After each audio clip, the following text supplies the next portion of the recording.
Door County is famous for its wine tasting and its orchards, but did you know that one particular harvest 75 years ago was made possible by some unlikely cherry pickers? Local 5's Erinn Taylor takes a deep dive into the harvest of 1945. That's when German prisoners of war captured during World War II worked right here in northeast Wisconsin.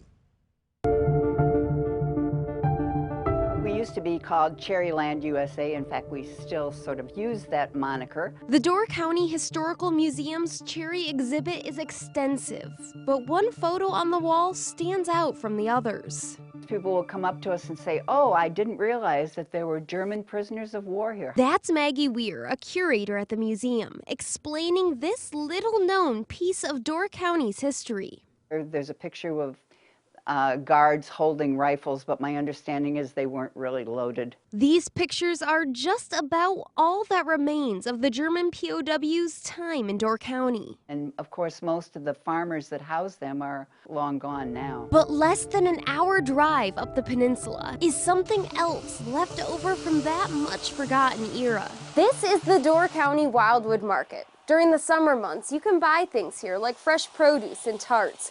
But there was a time when this building served a very different purpose. During World War II, it housed German POWs. And I just thought it was a very neat building. I knew nothing about the German POWs when I moved the building.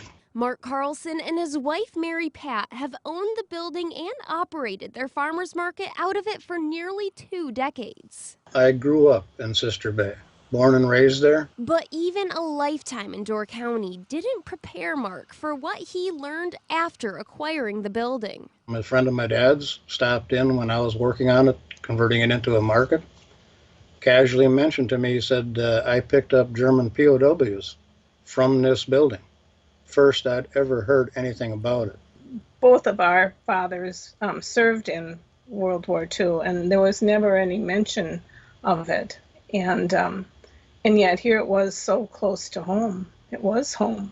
And while they were in Door County for the harvest of 1945, it was also home to those German POWs. A lot of the workers had already gone to war. So they were delighted to have these Germans there. And the Germans were actually delighted to be here as well. They would rather be harvesting cherries than fighting. They had no intention of escaping or going anywhere. They were just young people and enjoyed their time in Door County. After the war and the POW's departure, the county moved on, and buildings like this one were used to house migrant workers. This is the last building of its kind left in the area. We wanted to keep the face of it looking just like it was. And I've had so many people thank me for saving it. Because if I wouldn't have moved it, it would have been bulldozed. History would have been gone. I guess it's all about the history of it. To be able to have people walk in and realize that we haven't refinished the floors. Those are the floors that the German prisoners walked. A forgotten history anyone can walk right into, right here in Door County. In Sister Bay, Erinn Taylor, Local 5 News. Thanks, Erinn. The Door County Wildwood Market is open seasonally. It'll reopen after Memorial Day. And for more on what we were able to uncover about the history of German POWs in Door County, you can head to our website at wearegreenbay.com.